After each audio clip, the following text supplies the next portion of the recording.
The Alliance for Full Acceptance is an organization that is an advocate for the LGBT community here in Charleston. In this edition of Quintin's Close-Ups, I sit down one-on-one with Executive Director Chase Glenn.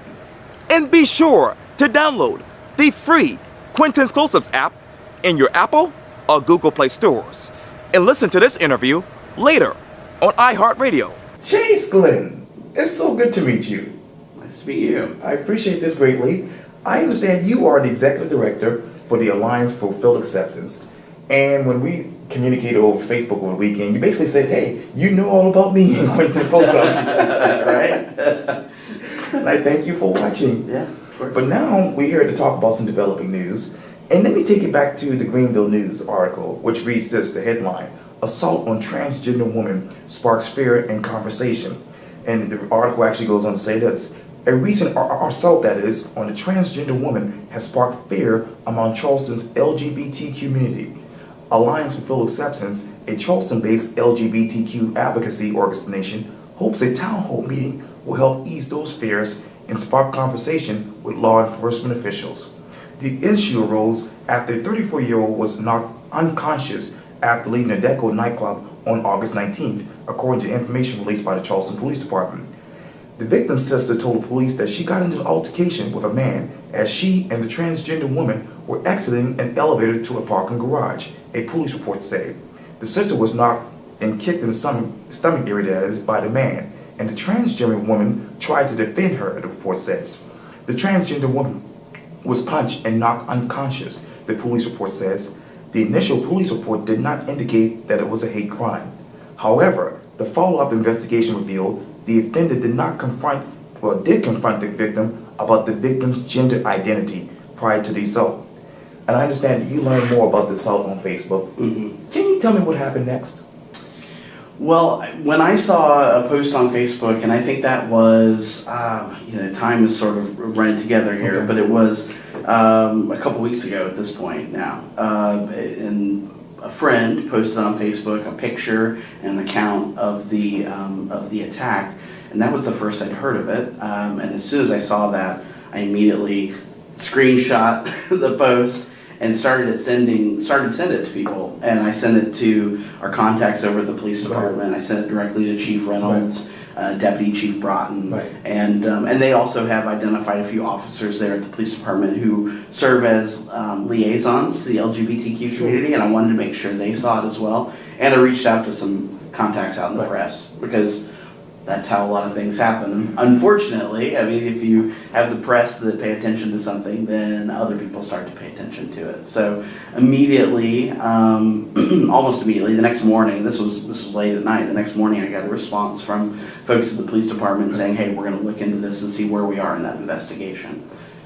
And as we sit here right now, when you look back to that particular incident to right now, where are you emotionally? That's a great question, because I think that really highlights that this is not just some crime that happened, some attack that happened on someone else, and it's sort of in clinical terms, that isn't just where this ends. There is an emotional impact, and it's not just on the victim. Of course, the victim experienced, with the violence that she experienced, obviously has lasting emotional sort of impact. But I think to the greater community, I'm transgender, okay. And as a trans person, I look at that instance and I immediately think that could happen to me. That could happen to my friends who identify as trans. That could happen to our gay and lesbian folks in our community. Unfortunately, hate crimes, happen to folks that identify within the entire spectrum of LGBTQ identified folks. So, there is an emotional impact, so I'm glad you asked that, because it does cause me to have some fear, and it's not just fear for myself, because honestly, I, for the most part, pass as just a regular guy, but I have friends who maybe don't, and they are definitely more at risk. You talk about fear. How many more fears do you have now after this particular incident? Well, again, I think, for me, personally, I do have a little bit of fear, but here's my reality as a trans guy. I'm white. I pass as a man, and most people don't look at me and automatically think he's transgender. So for me, my fear level it's probably not as great as someone who is holding multiple sort of intersecting identities as members of different marginalized communities. So if you're a woman, you will experience sexism. If you're African American or Latina, you would also experience potential racism. And then as a trans person, also experiencing discrimination. So you can imagine when you live sort of at the intersection of these different identities, you become even more vulnerable as you live sort of in the middle of those different experiences. So while my level of fear, my fear honestly is for these other folks more than anything. And so that's, and the fear piece is important as sort of an initial feeling, but then it's like, what next? What can I do as an advocate, not only as a professional advocate, someone who holds a job where I get paid, but just as an individual, as someone who has conscience, someone who wants to seek justice for all people. What can I do as an advocate to move beyond just fear? I gotta ask a simplistic question, and I Yeah, know please. this is 2018. It's okay. But why the fear? Why the fear of transgender people in your mind? Well, I mean, I think this is a perfect example of why a number of trans folks have fear, because they fear violence. I mean, they fear just attempting to walk to their car in a parking garage and to experience someone yelling out slurs about who they are, and then having to feel like they have to respond to that. And I can't get into the details of the particular incident, Right. but this is just someone trying to live their life. They didn't initiate this interaction. They truly were just trying to get to their car. And then to know that that's all it took for someone to call them out, and then it to lead to the point where they were attacked physically. I mean, I don't know. I can't, again, I'm not speaking necessarily from my personal experience, because I joke with people, and this is probably a whole other segment, but my personal experience as being trans, I joke with folks that I got an upgrade, because transitioning from a white woman to a white man, now white men walk through this world with a level of privilege that most white men don't necessarily even acknowledge or understand. But having lived on either side of that experience, it was almost immediate that I realized I had this experience where people began to pay more attention to me, that they seemed to want to listen to my voice more. I would sit in meetings and people would sort of defer to my opinion on something, and that I somehow became an authority on a topic overnight. Like that's this sort of strange experience where now that I have had, where I can visibly and physically understand privilege in a different way. And so my personal experience, I like to be clear that my personal experience is very different than someone else's. And specifically when you're talking about trans women of color and the level of discrimination that they face on a daily basis, and this is beyond unfortunate incident, but it proves and it shows this is just someone trying to live their life. And we need to do whatever we can to advocate on her behalf and advocate on the behalf of any person who is just trying to go about their day-to-day existence and then has to live in fear that something like this might happen. And I know obviously you talked earlier about the community in conversations. Tonight you'll have a town hall meeting over at the Arthur Christopher Gym right across from Burke. What do you want to hear from the community? Well, my hope is that the community will show up, number one, and I don't mean just trans people or just LGBTQ people. I hope that anyone who is a good, justice-minded, kind person will show up. Allies are really important to our work, and we know that a lot of the ground that we've gained through the years can be pinpointed back to allies, people who didn't necessarily hold those identities as LGBTQ, but people who thought, this isn't right. If I have this right, then everyone should have this right. And so they stood up. And so we hope that lots of different folks will show up tonight.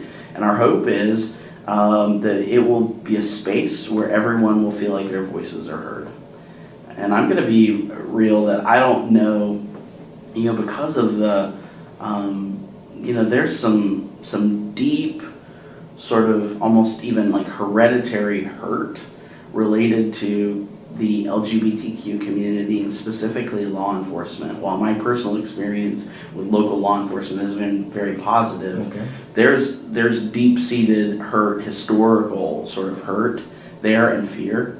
And so I'm going to be realistic and say, I don't know that we're going to come out tonight and say, oh, we've got all these solutions, now we know how to fix everything, or even that just having this town hall fixes something. I think this is a first step in what is potentially a very long process in building trust and strengthening a relationship between the police department and the LGBTQ community that they serve. And I know it's a complicated question, but when anyone, gay, lesbian, transgender, whomever in that particular community, when you're going out there, what sort of tips should they keep in mind to protect themselves from any crime out there? Well, I think we all live in a world right now where, whether you're a straight, cisgender, LGBTQ, however you identify, I think we all live in a world right now where we're probably challenged to be a little more aware of our surroundings.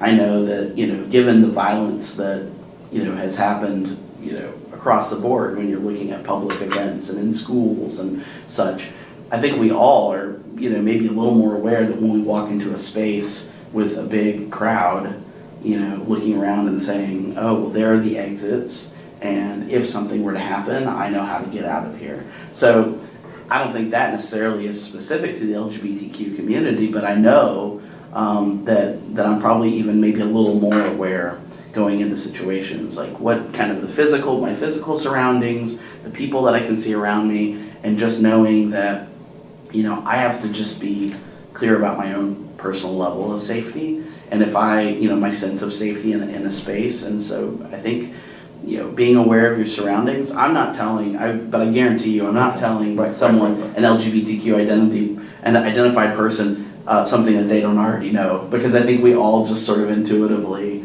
know we kind of have to be aware. Okay. And I would hope that,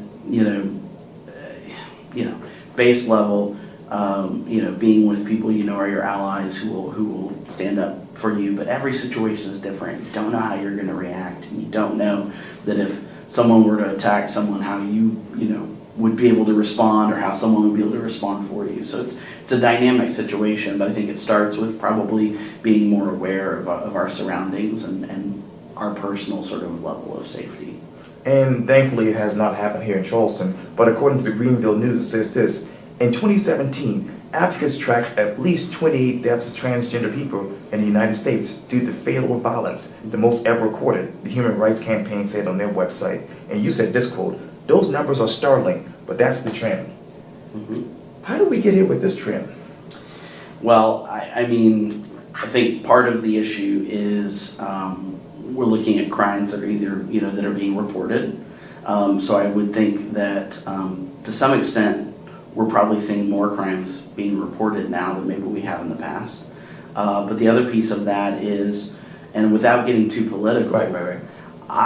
I believe that especially within the last 2 years that we're seeing, and there are some statistics out there that show that we're seeing a spike in hate-related crimes. And that's not just about the LGBTQ community, that's race-related, that's religion, religious persecution, and this sort of culture of hate that I think probably it's been there, but it's been below the surface. And in recent history here, we're seeing, I think, that there's been a little less fear for those people to just come out and be who they really are.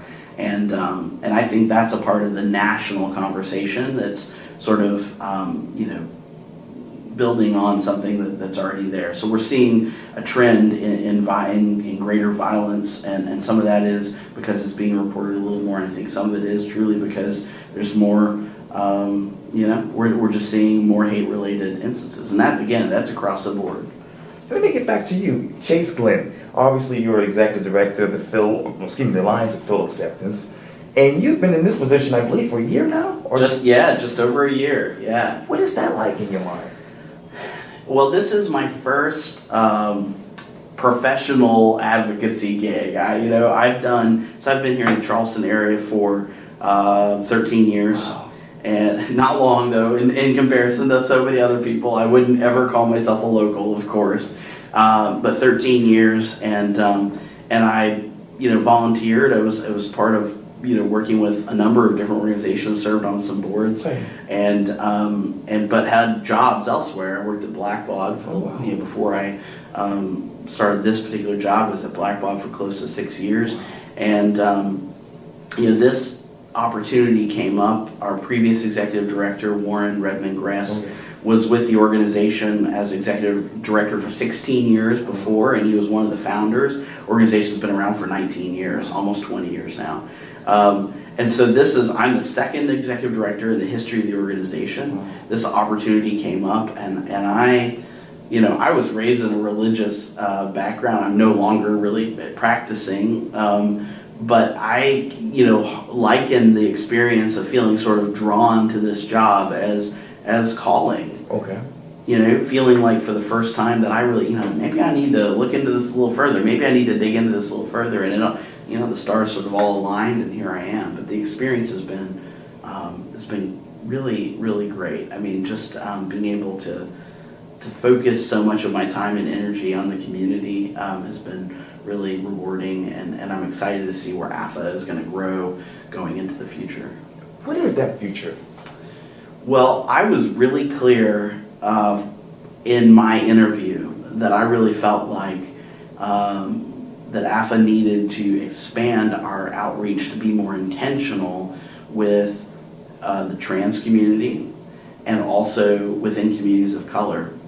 So this incredibly unfortunate event, I would never have wanted this to happen, but this particular event, an incident, an attack, is right there at the sort of the crux of those two areas where I felt like our work really needed to expand more intentionally.